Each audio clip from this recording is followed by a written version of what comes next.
Good morning பிள்ளைகள்.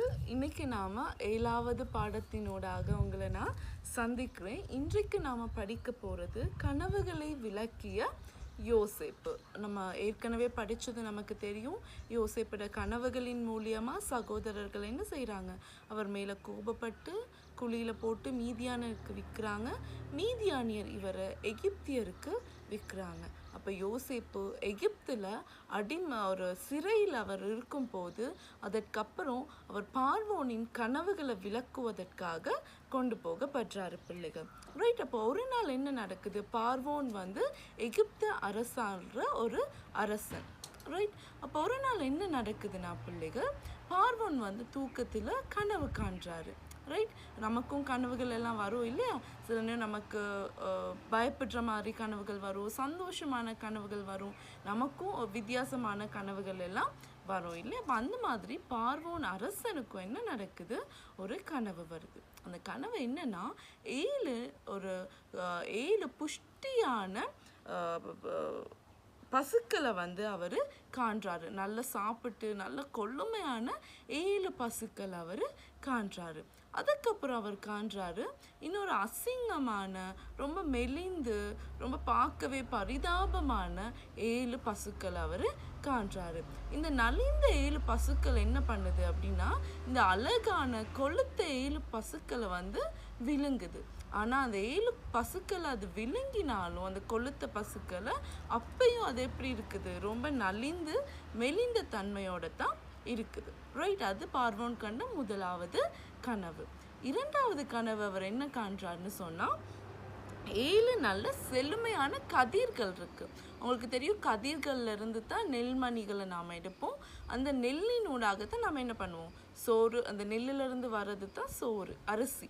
அதை தான் நாம் சாப்பிடுவோம் இல்லையா? அப்போ ஃபார்மர்ஸ் எல்லாம் அவங்களுக்கு தெரியும், அவங்கெல்லாம் வயல்வெளிகளில் இந்த கதிர்களை தான் அறுவடை செய்வாங்க.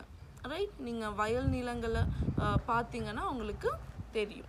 ரைட். அப்போ 7 செழுமையான கதிர்கள் வருது. அப்போ இன்னொரு பக்கம் பார்த்தா கருகின, ரொம்ப பதறான 7 கதிர்கள் வருது. ஆனால் அந்த பதறான, ஒரு செழிப்பும் இல்லாத கருகின 7 பதர்கள் என்ன பண்ணுதுன்னா, அந்த நல்ல கொளுத்து வளர்ந்த, நல்ல அந்த செழுமையாக வளர்ந்த 7 கதிர்களை விழுங்கி போற்றுது.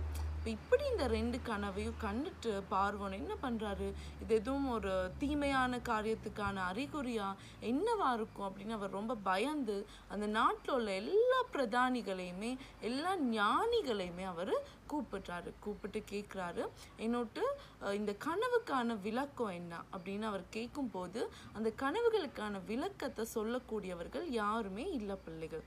அப்போ என்ன நடக்குது அப்படின்னு சொன்னால், சிறை கைதிகள் 2 கனவுகளை யோசேப்பு விளக்குறாரு. ரைட். அப்போ அந்த சிறை கைதிகளாக இருந்தவங்களோட கனவுகளை விளக்கும் போது யோசேப்பு அந்த கனவுகளுக்கு விளக்கம் கொடுத்த மாதிரியே அவங்களுக்கு சம்பவிக்குது. அப்போ அவர் என்ன பண்ணுறாரு, அவர் ஒரு பார்வோன்ற வேலையாளாக இருக்கிறாரு. அப்போ பார்வோன் அரசன்ட்ட போயிட்டு சொல்கிறாரு, இப்படி நாங்கள் சிறையில் இருக்கும்போது எங்களுடைய கனவுகளுக்கு ஒரு மனிதன் விளக்கம் சொன்னார், அவரை வேணும்னா நாம் கூட்டிக்கிட்டு வரலாம் அப்படின்னு. இப்போ பார்வோன் சரி, அவரை கூட்டிக்கிட்டு வா அப்படின்னு சொல்லி கூட்டிக்கிட்டு வராங்க. இப்போ கூட்டிக்கிட்டு வரும்போது கனவுகளுக்கு யோசேப்பு சரியான விளக்கத்தை கூறுறாரு. என்னன்னா, அந்த 7 செழுமையான பசுக்களும் 7 செழிப்பான வருஷத்தை குறிக்குது. அப்போ எகிப்தில் 7 வருஷம் ரொம்ப செழிப்பாக இருக்கும், நல்ல அறுவடைகள் கிடைக்கும். ரைட். அடுத்த மெலிந்த அந்த அசிங்கமான பசுக்கள் என்னத்தை குறிக்குது, பஞ்சம். அப்போ 7 வருஷம் நல்ல செழுமை இருக்கும், 7 வருஷம் பஞ்சம் நாட்டில் இருக்கும்னு சொல்கிறாரு. அதே போல் அந்த 7 கதிர்களும் நல்ல பசுமையாக செழுமையாக வளர்ந்த அந்த 7 கதிர்களும் நல்ல 7 வருஷத்தை குறிக்குது. அந்த அந்த கரிந்து போன பதறான கதிர்கள் 7 பஞ்ச காலங்களை குறிக்குது. அப்போ இப்படியான விளக்கத்தை யோசேப்பு பார்வோனுக்கு சொன்னோன்னு அவர் ரொம்ப சந்தோஷப்படுறாரு. சந்தோஷப்பட்டு என்ன செய்கிறாரு, அவருடைய முக்கிய அதிகாரியாக யோசேப்பு அவர் மாற்றாரு. இந்த 7 வருஷமும் இந்த களஞ்சியங்களை கட்டி இந்த தானியங்களை சேர்க்கக்கூடிய எல்லா பொறுப்பையும் நான் உனக்கிட்ட ஒப்படைக்கிறேன். இந்த முழு எகிப்திலையுமே எனக்கு அடுத்தபடியாக நீ தான் என்னுடைய இடத்துல இருக்கன்னு சொல்லி ஒரு மிகப்பெரிய அந்தஸ்தை யோசேப்புக்கு இந்த எகிப்தில் அந்த பார்வோன் மன்னன் கொடுக்கிறாரு.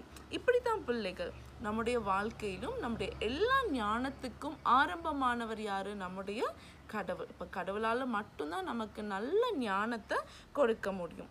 அதே போல் நாம் சுய அறிவில் தங்கி வாழாது. நம்ம நிறைய படிக்கிறோம், நிறைய புக்ஸ் வாசிக்கிறோம், நல்ல ஸ்கூலுக்கு போயிட்டு மார்க்ஸ் எடுக்கிறோம், எக்ஸாம்ஸ் வருது.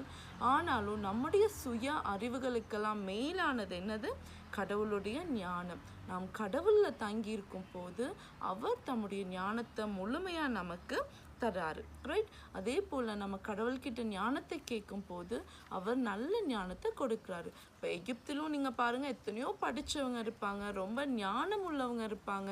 ஆனால் யாராலையுமே பார்வோனுடைய கனவுகளுக்கு விளக்கம் சொல்ல முடியாமல் போயிடுச்சு. ஆனால் கடவுளுடைய கிருபையும் அவருடைய பாதுகாப்பும் யோசேப்போட கூட இருந்தனால கடவுளுடைய ஞானத்தினால அவர் அதற்கான விளக்கத்தை சொல்றாரு.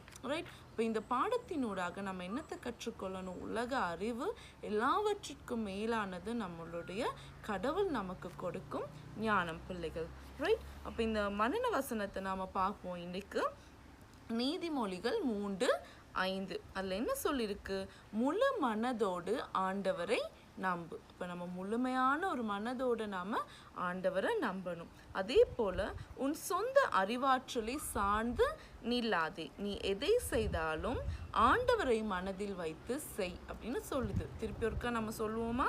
முழு மனதோடு ஆண்டவரை நம்பு, உன் சொந்த அறிவாற்றலை சார்ந்து நில்லாதே, நீ எதை செய்தாலும் ஆண்டவரை மனதில் வைத்து செய் அப்படின்னு சொல்லப்பட்டிருக்கு. ரைட் பிள்ளைகள்? நான் நினைக்கிறேன் இந்த பாடம் உங்களுக்கு ரொம்ப கிளியராக விளங்கியிருக்கும்னு.